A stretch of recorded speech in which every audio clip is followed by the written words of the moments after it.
All right, peace to you, brother Joe. How you doing? Peace to you, brother Shu. Well and good to see you, man. Like always, an honor, because I know I'm going to get that wisdom and that encouragement, and it's like, yeah, just like that upliftment that one is seeking for within themselves, and it just manifests throughout. You know what I mean? Like you one of the ones, man. I just had to you Thank know, you. get your time just for a little while. Won't take too much longer than I expected, I hope. Um but yeah, man, Thank you. I just wanted to get your perspective in terms of the warrior way, right? Yes, yes. And that's just in saying your perspective as a Buddhist. How long have you been a Buddhist, if I may ask? This is just a, you know, question. Thank you. I've been practicing Buddhism for 52 years. Wow. Yeah, I started when I was 20, and I've been a strong practitioner ever since. Powerful, man. And you know what? It definitely shows because I know Thank you. in on my journey, it's like that kind of mentor disciple relationship is something that I've always experienced with you. And Thank you. the community and everyone else's expressions of what that is, right? So I think that I'm definitely grateful in that sense as a friend, a brother, and all, Yeah, right? So I'm grateful too, Shu. yes, indeed. Thank you. Thank you. I wanted to ask your perspective in terms of, let's see, question number one would be, what is the warrior identity to you, and how do you identify with it? Thank you. The warrior identity to me is the never give up spirit, and most fundamentally, the determination that you give your life, for what you're doing. And in this Buddhism, Nichiren Daishonin once said, to sacrifice one's life for the sake of the Lotus Sutra is like trading filth for rice or ordinary pebble for gold. And but what he means by this, and what we mean by this, is not throwing our lives away, you know, but rather consuming our lives, devoting our lives, to the point that our ego is no longer in the driver's seat. Our greater self is in the driver's seat. And so, in a sense, it's the sacrifice of the ego. But we're not against the ego, right? But again, there's the greater ego and the lesser ego. And so, being willing to sacrifice our life means to sacrifice the lesser ego. And the only way truly to do that is through the mentor disciple relationship, starting with, Shakyamuni, the Buddha, Nichiren Daishonin. For me, it's Daisaku Ikeda, and also Nichiren Daishonin, and also the Buddha, and also the universe. And I believe I've heard you say that life itself is the greatest teacher. Absolutely. And so we call it human revolution, you know, the the discarding the transient identity and revealing the true identity. And that life urges us to discard the transient and reveal the true. And Mm. so the difficulty, of course, is most people, they say, is there anything that's true? You know, what's true? How do you know it's true? What does that even mean? Right? And in Buddhism, in the Lotus Sutra, the ultimate truth is that all human beings are Buddhas. That's the ultimate truth. And that every aspect of reality reveals the mystic law. Everything is a function of the mystic law, and there's nothing separate from the mystic law. And between the all the different life states that we can experience, from hell at the lowest to Buddhahood at the highest. Each of those becomes a source of tremendous Buddha energy, even in the world of hell, and especially in the world of hell. A person begins to aspire to Buddhahood. In a sense, it's only when we hit that point that we begin to aspire to something beyond the ordinary world. And so for us, we create that. To create that at every moment is Ah, and that's what I was going to ask you. So, what is a Buddha, and the Buddha philosophy, right? What is that? I mean, I think you just expressed it through the Lotus Sutra, but I asked that basically to say, well, how does that, um, how does it, or how can it relate to the warrior way or the warrior yes, path, right? that's I think wonderful, Shu. yes. Thank you. You know, for every question you're asking me, I'm tempted to want to ask you the same question because I'm very interested Mm. in how you see it. But I know you're asking me to answer the No, we question. can. No, we can Wonderful. definitely have a dialogue. I don't have to Yes, just have you answer the question. We could definitely talk about it. I don't mind. It's just that I I I want people to understand that upon and even still on my journey, that these things are not just the subtle but the impactful reminders for me to help me know that I'm still growing, I'm still learning, that I'm doing pretty much what the universe is doing, right? And that's right. so, but as a warrior, it's like you have like this responsibility. And I would say, depending on how it's carried, it can even be a divine responsibility, because you mentioned like the divine forces. Well, those things are of itself, right? Like they don't get pushed around, and you know you right, and they Uh-huh. can't push Uh-huh. you around, but it's all a happening. So I feel like when one understands that you're also responsible because you have the ability to Mm. respond, you know, Yes. and I think the point is, can I do that in its proper manner? I mean, proper manner, Uh-huh. right here and now, especially Yes. when Yes. it matters the most. And That's that's right. why this topic is important to me, because I want people to realize that at some point you have to hold yourself accountable, Yes. because where one is praised, there has to be blame there, Mm-hmm. but you don't Mm-hmm. blame a tree for being crooked or praise it just for being straight. You see the tree as it is and its nature as it is of itself. And I feel like when a warrior can have that divine oneness or that proper alignment with the cosmos, then Yes. all of the, like, there's balance, there's harmony, there's peace, there's that, and when it's needed, there's that justice. But I just want people to see the frame, and at the same time the expansion of what could be framed, because it's not just me here. This is all of us, right? So I That's right. mean, see, I didn't even want to go here. I wanted you to Well, let really me go let in. me Yes, please. yeah, also respond to your wonderful insights. I I need to start writing things down because there's a lot. You're saying a lot, and you'll say one thing and I'll go, yeah, yeah, and then you say another thing and I'll go, oh, but what was the other thing?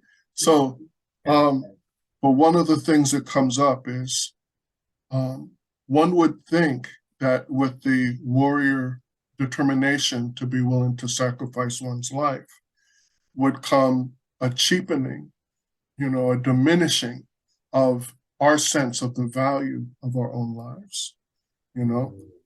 And I think most people, in fact, I'm sure that's the way it works pretty much, except in those individuals who truly do value, you know, something more than their own life, the service to, in the samurai times, it was the service to your Lord, and in these times, it's service to the country, you know. As men, it's service to our families, to defend our families at any cost. And so with the Western view of that type of a thing, there's a duality, If my life is valuable, I don't sacrifice it. And so my life has no value compared to the value of my country. I'll give up my life for my country because my country is great. But that still ends up being a diminishing of the value of one's own life. Whereas in Buddhism, we value our own lives the most highly, And Nichiren Daishonin says, if you're not willing to, if you begrudge your life, then what value are any of the lesser things that you might offer, And so it's because we value our own lives, it's because we value life that we value our own lives. And because we value our own lives, we value life. But as Buddhists, we have the philosophy that says, my life is not limited to, the person that is in physical form at this moment. That's actually the least part of my life. My life is eternal, And what Buddhism says, it's interesting, Shu. It's very interesting. There's this concept of nothingness, right? Or ku. And in Western dualistic terms, when we say nothing, we say, oh, well, nothing. There's nothing there, right? And that's zero. We understand that, but it turns out there's no such thing as nothing. Tesla has proven that even in what we consider to be a space with nothing, that there's enough energy to destroy the world, And so, and of course, we're beginning to discover that, and we're beginning to destroy the world. And it's because we don't have a philosophy that enables us to understand that both things are equally true. My life has tremendous value. And because my life has tremendous value, I will not back down, from something that diminishes my life. I will not even back down from someone diminishing another person's life. And at the same time, I'm confident I do not fear death because I know it's the causes I make that are important. It's not my physical form. It's not my level of accomplishment. It's what is my nam. We have nam myoho renge kyo. Nam means devotion, and it means that which we are devoted to. And so in Buddhism, a warrior is one who is devoted to the law. A warrior is one who is devoted to eradicating all suffering. And I was gonna bring up, because I think you're covering the next question. The next question would have been, what are your daily principles or practices, right? And you just said Nam Myoho Renge Kyo. And how does a Buddha carry out those principles? So let me say that again. What are your daily principles or practices, and how does a Buddha carry out those practices? And I mean, those principles and practices. Now, granted, you just said Nam Myoho Renge Kyo, right? And I wanna present something that I just found out like right before we got onto this meeting, and that's the fact that as I looked it up, it says that that Shakyamuni Buddha was a warrior, right? Yes. They described him as being um, I'm looking at it right here, at least from this viewpoint, as a 6 foot warrior prince. Yes. He was highly skilled, highly trained, highly adept in the martial arts. Wow. Did you know Yes. that? I mean, I'm going to say this. It's like I knew of that reference, or that fact that was even there, but I never looked at it from an elaborate standpoint. I never like really looked at it like, so he knew martial arts, like Yeah. what I'm saying. I never Yeah. looked at it that way, He was but yeah, trained to lead armies, you know. He was trained to lead armies. but yes, I know it can be a very um elaborate but yet simple answer. Um, but could you expound on Nam Myoho Renge Kyo? Like how to answer that question? How could a warrior or in your principle, how do you practice and carry out those daily principles? And how does that? I guess how is that complementary to what that could be for a warrior path? Thank you very much, Shu. Mm-hmm. I chant Nam Myoho Renge Kyo, and I recite 2 passages of the Lotus Sutra every Mm-hmm. morning and every evening. And I study the teachings of Buddhism at least 20 minutes every day. And I, I strive in camaraderie with other Buddhists to learn together and to help each other to grow and to overcome and to overcome and to overcome. And this is our path. The path of friendship is the path of the elimination of suffering for all living beings. It's through friendship, and Mm. it's the human revolution.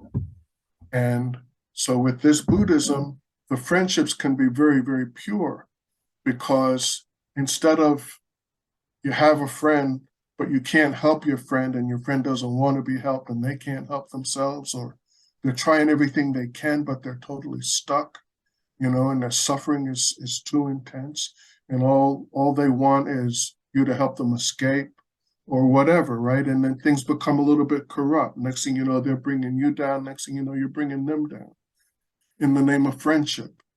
But in Buddhism, because we had this practice that brings out the full, unlimited, pure power of Buddhahood in the life of any person, the minute they say it, the minute they hear it, it starts to awaken. And so then we can be friends, right? And no matter how bad off I am, no matter how broken you see me, you will always be able to reach me, and you will always be able to transmit that divine energy that uplifts and empowers another person. The fact that you chant Nam Myoho Renge Kyo, your hope, your courage, your confidence, your wisdom will always be appropriate to the present moment. So, what does that do for friendships, right?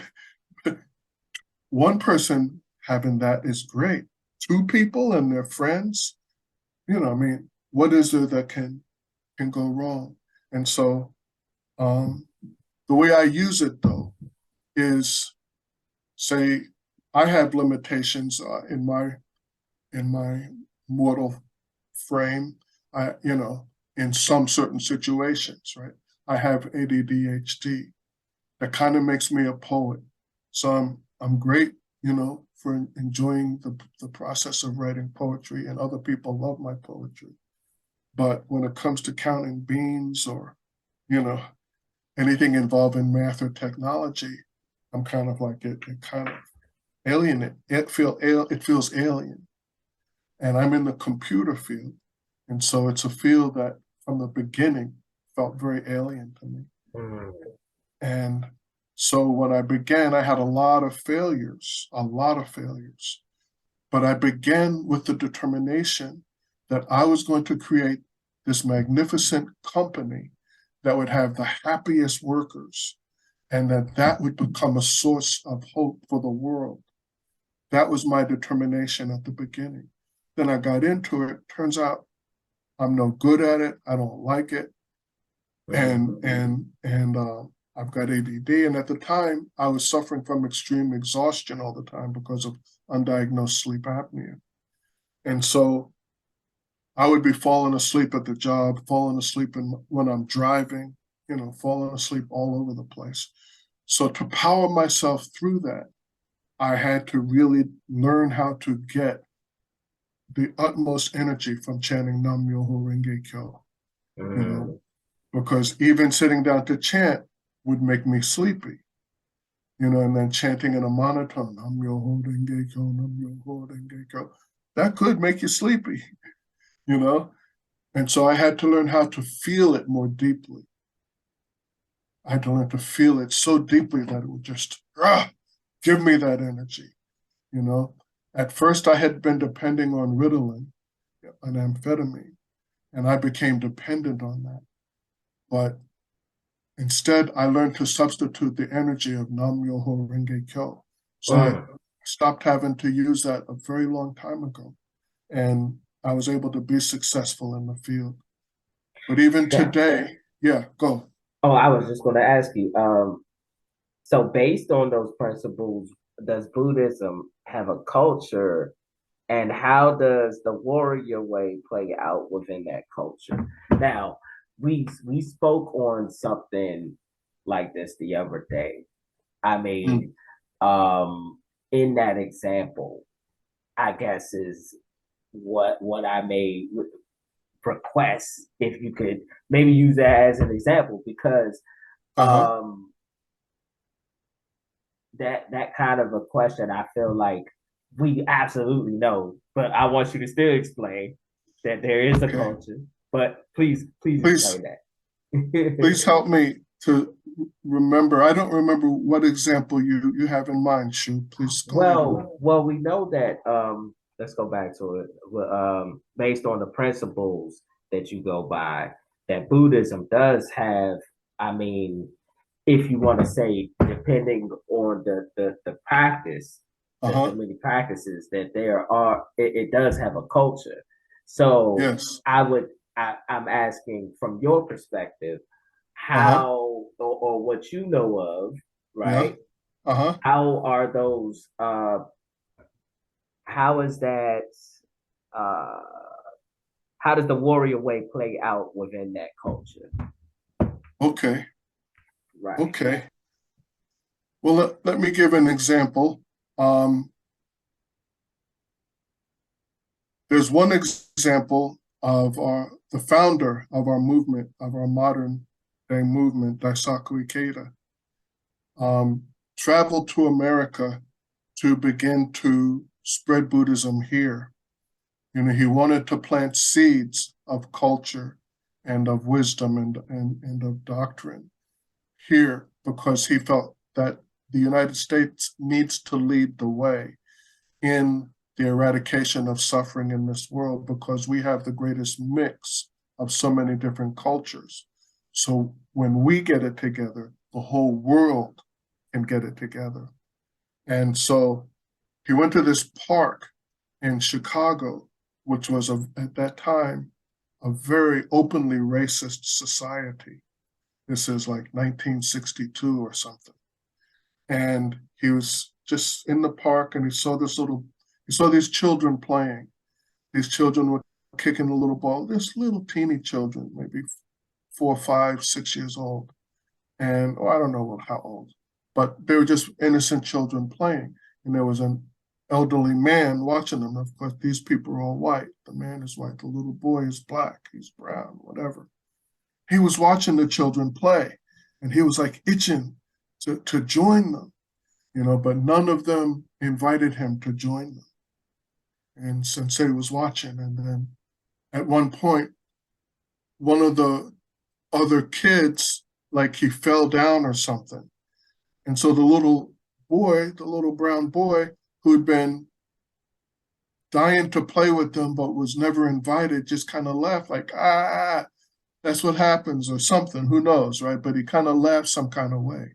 And then the man, the elderly man, jumped up and he was just, his face went red and he just started screaming at the boy, spit coming out of his mouth, screaming at this little brown boy. And so the little boy ran off, uh, you know, he uttered an expletive as he ran off. That's the way it's written in the New Human Revolution book. Probably said, fuck all y'all. But he ran off. And with that, he was so angry and he was so grieved. And he promised that boy in his heart that he would create a society that that boy could be proud of. He was focused on what are the wishes of a child? What do we owe the children? And then he made a freaking determination to change it. A little Japanese man at a time when nobody heard of him or us or Buddhism, really, and he made that promise. We look back at Mr. Toda, Mr. Makaguchi. They stood up against the military authorities during World War II and they were thrown into prison. Mr. Makaguchi died in prison. His mentor died. Mr. Toda was released from prison, leaving his dead mentor, and he was so angry. He had such a thirst for vengeance. Everything had been destroyed. The whole nation had been destroyed because of the fascist forces of Japanese society. And especially his mentor died. Essentially, they had killed his mentor. So he had that desire for revenge. But his focus, his ichinen, his nam, became the destruction of the forces, the energy that creates that evil. Right, so you confront authoritarianism, you confront fascism, but you're really confronting that energy, that evil. And so what is the solution is to give that good energy to people who are suffering from evil. Because it's only if we change, if we become strong enough, that we can change all of that. And so that was back then, and now here we are today. And I'm 72 years old. I could have been that little boy. Now I'm a full-grown Black man, and I've been victorious in my life. I've overcome racism. I've overcome ADD. I've established the happiness that I always dreamed I could have. And that's the dream of Buddhism, is for ordinary people like me, to become kings of their domain, become a king in your own right. Powerful. Thanks, Brother Joe. We got one more and then we got to close because it says we're running out of time. Do you feel Buddhism could be essential? I mean, you just gave a description and some other examples, I think, throughout. But do you think it could be essential to warrior culture and vice versa in the sense? Do you feel the way of the warrior is, a necessity today in modern times? Because you just finished off with modern times. Absolutely. Today. So let's see, do you feel as though it could be a necessity, and how does Buddhism, how could it be essential to that? Thank you, Shu. Thank you, my brother. Thank you for this opportunity. Thank you.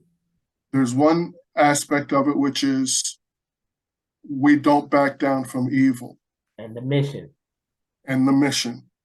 We focus on the mission and we don't back down from evil. Most essentially, we don't back down from it within ourselves. So I had an experience of encountering another Buddhist, and I saw some evil in his life. And in my heart, I thought of more like, how can I eliminate this person? You know what I mean? Not like I wanted to kill them, but that was my basic energy, like this person doesn't need to exist in this realm. This is a pure realm, you Right. know, and I'm going to do something about this. And so in Buddhism, we say, well, you chant for that person's happiness. And so I tried that and I wasn't feeling it, and then I had to chant to feel it. And it wasn't until I began to see that some of the stuff that I see in also in my life. And then when I then ask myself honestly, how well am I dealing with that stuff when it comes up in my life? Am I A plus on that one? And I was no. When it comes up in my life, you know, um, I pretty much don't question it. I operate from that basis, from a basis that says, you know, I'm going to win and everybody else is going to lose, kind of an attitude. And it's not until afterwards I look back and I say, oh, look what happened there. And so that's why the practice of chanting every day, Nam Myoho Renge Kyo, Nam Myoho Renge Kyo, every morning and every evening, as much as we can, then we can reflect and we can come back. So I ended up reforming my life, right? I had to reform my life before I could respect his life, you know? Then I reform my life, then I respect his life. Now he's changing, and also he's seeing cause and effect in a way that makes him want to change more, But as a result of all this, I've become a much stronger, much happier person. So I can even begin to conceive of feeling grateful to him, because of how I've grown. And that's what Nichiren Daishonin was like. If you had much more time, I would love to share something with you about the life of Nichiren Daishonin, We're but maybe definitely another gonna time. run it back another time, another day. Oh, great. Um, I greatly appreciate the time and the wisdom, that you shared, and as always, it's it's just honorable to see that again, like you always point out to me, the actual proofs of the of cultivating yourself every day. I think that's the whole point that I'm trying to make out and show the connection of how the identity can be restored, especially Beautiful. through the warrior path.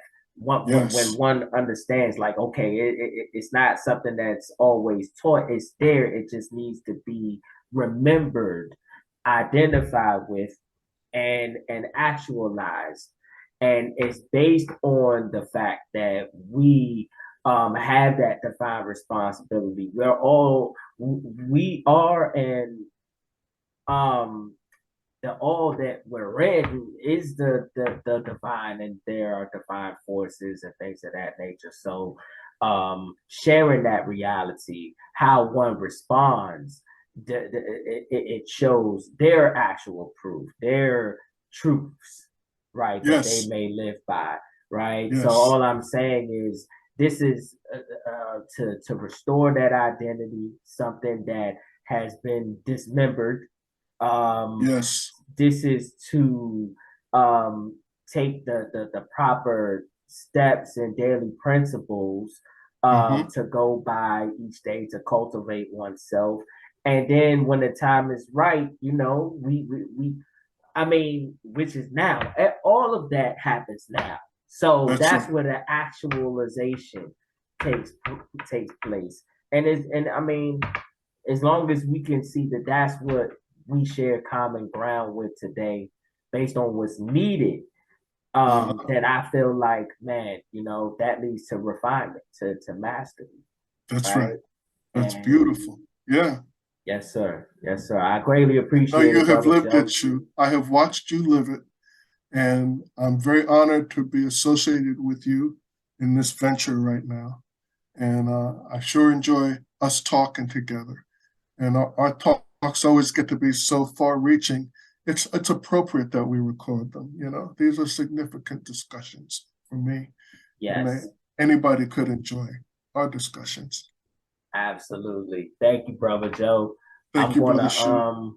you know, definitely we'll link up. Peace, Okay. peace and love. Peace, my Thank brother. you, brother. Thank you. All right.